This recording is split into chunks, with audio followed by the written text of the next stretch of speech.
You're going to watch and you're going to write. Now listen, there's something about having a pen and a paper in your hand and a notepad. We got technology all over the place, so we don't have pens and paper anymore.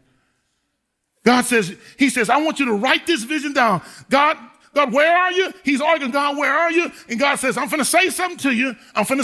But here's what I want you to do. I don't want you to depend on your memory. I want you to write it down. Why? Here it is. Because what you write, you receive better. Amen. Got one. Yeah.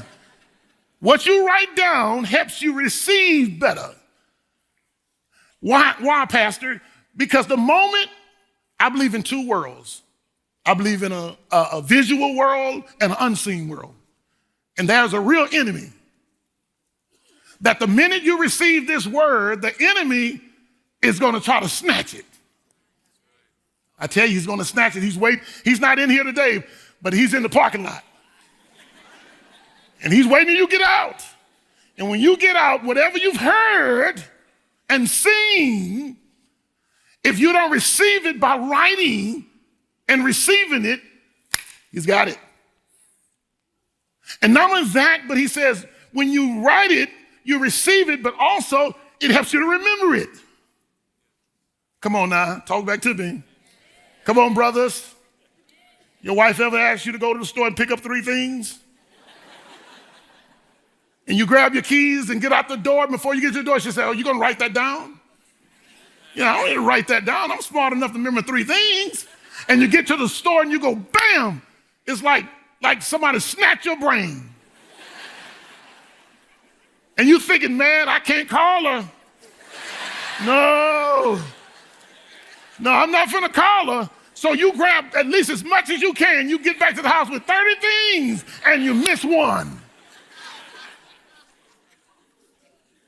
I'm not smart enough to remember everything.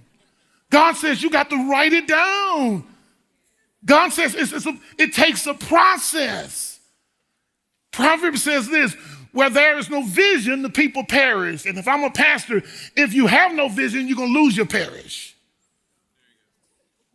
God says you got to write it. There's something about having that instrument in your hand.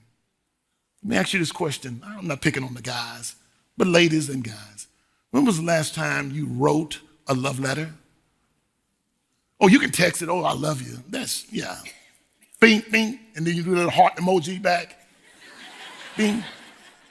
But it's something about opening an envelope and unfolding it. Come on, ladies, talk back to me. There's something about opening the letter and unfolding it. It just gets moisture in you.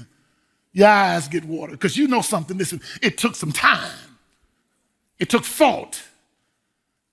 It took some patience. It took personality. It's relatable. And God is saying, listen, I want you to write.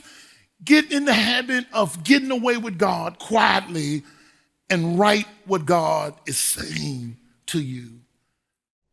Hey, thanks for watching. To find out more about Houston's First, you can subscribe to our channel or you can go to houstonsfirst.org.